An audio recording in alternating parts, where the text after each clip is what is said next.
Hello, my name is Emma Kate Tobia. You're a former Westport lady. Well, I wouldn't say former. I think you're always a Westport lady. So the day you die, no matter where you live. So you went to Australia? Yes, nearly 2 years ago now. 2 years Myself ago. and my husband and 3 kids, we moved down to Melbourne. There was a job opportunity that came up, and we decided to grab it with both hands and start something new with the family and give them a new experience and broaden our horizons a little bit. You like it down there? Yeah, it's a very easy place to live. The weather is great, of course, and that helps. Not as good as Westport today, is it? No, not like Westport today, because it's the middle of winter in Melbourne. It's cold and wet and windy. But So you come from a musical family? yeah, music has always been a part of my life. Your dad was... Yeah, my dad was a singer. He was a tenor. And my mother was in a band long before I was even born and after. She used to bring us to rehearsals and stuff, and she did a bit of acting as well. So music was always in the family. And then when we came to Westport, we had a pub called the Helm, which, as we know, is a fantastic bar, still going strong.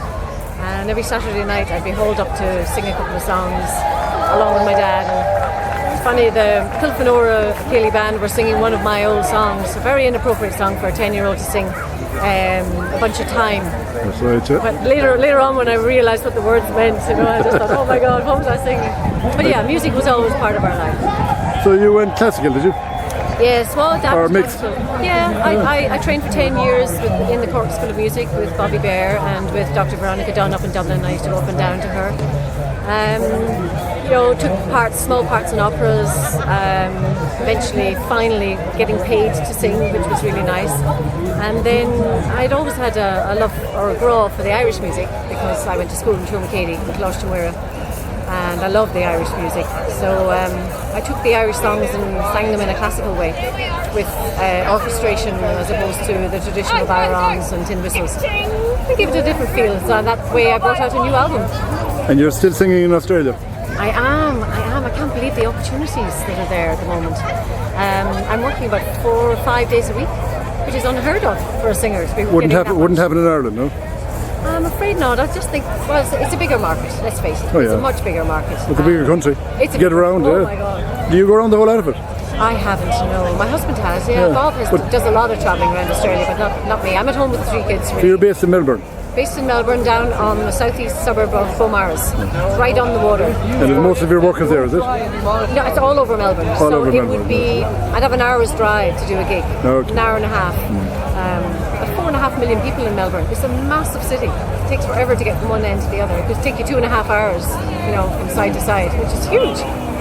Do you play piano? I don't. No. You don't play? I don't play an instrument because, I had a motorbike accident when I was younger, so my right hand doesn't work too well. And when you sing, who accompanies you? Have you accompanied? Oh yeah, I have a very good accompanist in Melbourne. So And then I also have a group which I call Ashling.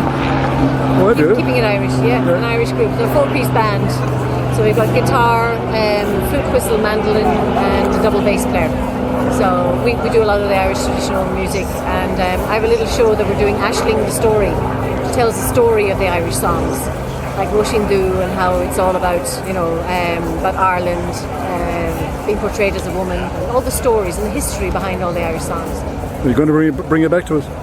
The song? The show? The show, well, fingers crossed. That'd be great if I could. It's a thought. It's a very good show, and it certainly would do well where the Irish are abroad. It certainly suits the Irish abroad.